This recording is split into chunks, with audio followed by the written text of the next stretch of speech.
Have you ever felt stuck at the gym? You hit a plateau and just can't seem to get any stronger. Or maybe you've wondered if there's a smarter way to work out.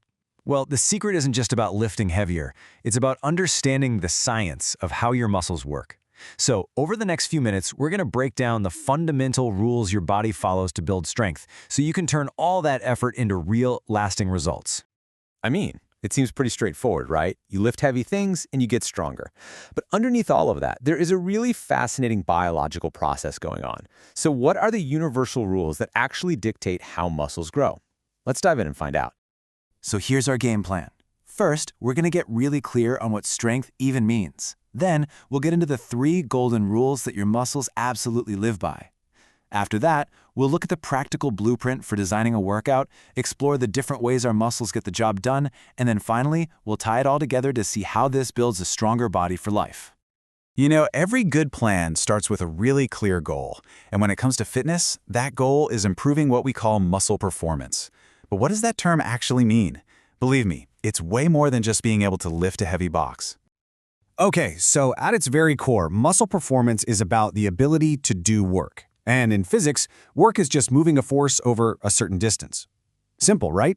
Every single thing you do, from picking up your groceries to just walking up the stairs, it all relies on this basic capacity. But muscle performance actually breaks down into 3 very distinct qualities. So first up, we've got strength. This is your absolute limit. It's the peak force you can possibly generate for one single all-out effort. Think about that moment you're going for a new personal record on a lift. That is pure, raw strength. Now, here's where things get really interesting. Power. Power takes that raw strength and adds the critical element of speed. It's not just about how much you can lift, but how fast you can lift it. A powerlifter is incredibly strong, sure, but an Olympic weightlifter who throws that same weight over their head in a split second, that is power. And finally, we have endurance. You can think of this as your muscles' battery life. It's the ability to keep working over and over and over again without getting totally gassed. This is what keeps you going on a long run, or it helps you hold good posture all day at your desk. You really do need all 3 for a truly capable, functional body. So, we know our goal now. But how in the world do we get there?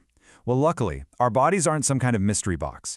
They actually operate on 3 fundamental principles, we'll call them the 3 golden rules, that dictate how they adapt to stress. If you can understand these, you can understand how to build strength. Period. So let's break these down, one by one, starting with what is absolutely the most important one.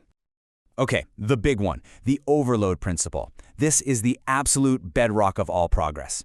It means that to improve, a muscle has to be challenged to perform at a level that's greater than what it's used to. It's just like leveling up in a video game. You can't get stronger by fighting the same level 1 monsters over and over. You have to face a bigger challenge to force your body to say, okay, I need to get stronger. Next up is something called the SAID principle. It stands for Specific Adaptation to Imposed Demands. It sounds complicated, but all it really means is that your body gets good at exactly what you train it to do. It's incredibly efficient, but that also means there are no shortcuts. Your body just isn't going to build strength it doesn't think it needs. Think about it like this. If you train for a marathon, you'll become a fantastic long-distance runner, but it's not going to make you a great sprinter. That transfer of training is surprisingly small. Yeah, a little strength work might help a runner, but doing hours of cardio will do almost nothing for your 1-rep max. Your training has to be specific to your goal. And finally, we have let's call it the harsh reality of the reversibility principle. Put simply, use it or lose it. All those adaptive changes our bodies make, they're temporary. Detraining, the loss of those hard-earned gains, it can start in as little as 1 to 2 weeks of just stopping. It really shows that consistency is everything. Okay, so we've got our 3 golden rules down. But how do we actually apply them? This is where we get practical. I want you to think of your workout program like a control panel, with several key dials that you can turn up or down to get a very specific result. And these are the core dials. Intensity, that's how heavy the weight is. Volume, the total amount of reps and sets you do. Frequency, how often you're training. And the rest interval, your recovery time between sets. Every single one of these plays a really critical role. Now take a look at this chart. It really shows the fundamental trade-off in strength training. You see that clear inverse relationship?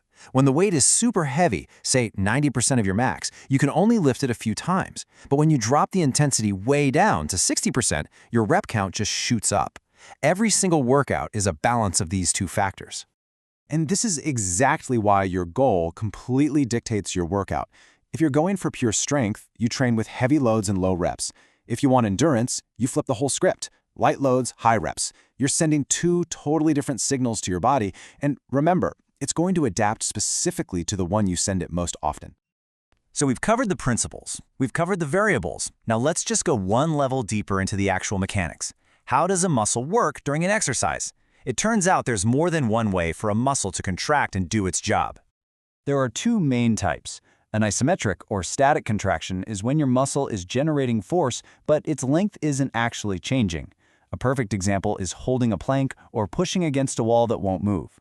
Then you have dynamic contractions, which is what we usually think of. The muscle is actively shortening or lengthening as you lift and lower a weight. And that dynamic movement, it has two very distinct phases. The concentric phase is the lifting part, where your muscle shortens to overcome the weight. The eccentric phase is the lowering part, where that same muscle lengthens under tension to control the weight on the way down. Both are vital, but here's a pro tip. A lot of experts believe that really focusing on and controlling that eccentric phase is one of the biggest secrets to unlocking new muscle growth. Okay, so we've gone through the science, the principles, the mechanics. Let's zoom back out now and see why mastering this knowledge is so incredibly powerful for our overall health and our everyday lives. And look, the payoff for understanding all this science is huge. We're not just talking about getting bigger biceps. We're talking about stronger tendons and ligaments, denser bones, a much lower risk of injury, and just the simple, practical strength to move through your day with confidence. This isn't just for bodybuilders, this is about building a more resilient you. So here's the bottom line.